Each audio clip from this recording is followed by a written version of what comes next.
many apologies for taking forever to make this video, but I think the gist of what you were asking, let me actually look over it again. How has this affected my relationships and me and whatnot? I guess as far as camming, that's not really new. I wasn't as open about it when I initially started, so I guess that has kind of caused some oddness from, you know, people who excuse me, it's really early and I didn't sleep that much, so but I guess it's caused some weirdness from people who have a certain view of folks who do adult work. So, you know, but at the same time, it's kind of like, you know, for whatever reason or another, those people probably weren't compatible with me anyway. So if it wasn't that, it would have been something else. So it's not really, like, I think that was the biggest catalyst for that happening, but I think it just made people show their true colors a little bit quicker, or some of their hypocrisy, which is not to say that, you know, I or any other human isn't a hypocrite from time to time. We all fuck up. We're all human. But, you know, there's like a certain level of toleration. And I think everyone has their thing that's like, this is a deal breaker. You are not funny or compassionate toward animals or something like that, you know. We won't work out. So I think everyone has that, and it probably would have come down to something else eventually.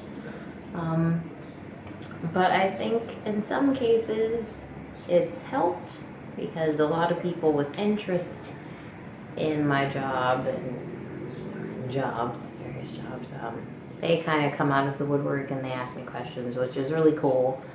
And I like to tell people, you know, the upsides as well as the downsides, because a lot of the time they'll kind of focus on, oh, you can make all this money, which you may not necessarily make anything, and it's not consistent, you know. But most of my core relationships are fine. And I think when you come out with something that's not necessarily supported by the majority of people, or you're going through a hard time, that's when you really see who's actually there for you. Because anyone can be there for you during good times and fair weather things, and when you're all happy and you have money and it's party time, anyone can be there for you through that. But not that many people will stick by you when they start to see things that are not pleasant about you or not the most appealing. So I think in a way it's been a good thing, because it's weeded out douchebags and people who are just not compatible. And, you know, and another thing is, I think the older you get, the more realistic you are about what you can and cannot deal with, what you'll put up with, what you need. You kind of start to go, hey, this is what I need and I'm not getting it here. I need to stop putting energy into that, which, you know, I think can lower your stress levels and make things better. But yeah. What else? Is there anything else I can say about this?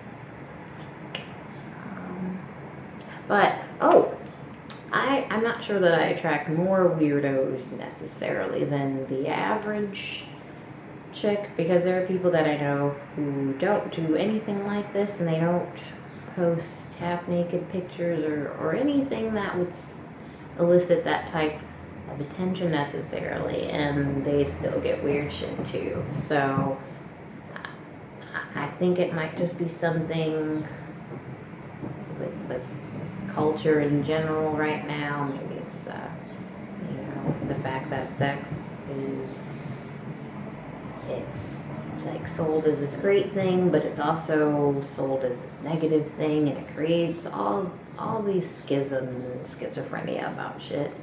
And I think if people kind of came up with their own way to view and accept sexuality and didn't rely so much on mainstream media and porn and all these things for